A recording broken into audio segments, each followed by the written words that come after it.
ഉദയം പേരൂർ IOC പ്ലാന്റിലെ മിന്നൽ സമരത്തെ തുടർന്ന് പാചകവാതക വിതരണം നിലച്ചു. ചർച്ചകൾക്ക് ശേഷം സമരം പിൻവലിച്ചതിനെ തുടർന്ന് ഉച്ചയോടെ സിലിണ്ടർ വിതരണം പുനരാരംഭിച്ചു.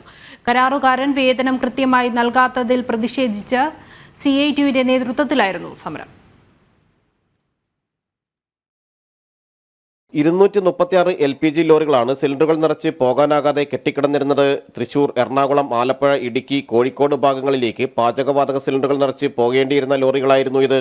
200ഓളം ഹൗസ് കീപ്പിംഗ് തൊഴിലാളികളാണ് രാവിലെ 6 മുതൽ സമരം ആരംഭിച്ചത്. ക്യാപ്പ് മാറ്റിക്കൊടുക്കുന്നതടക്കമുള്ള ജോലികൾ തൊഴിലാളികളായിരുന്നു ചെയ്യേണ്ടത്.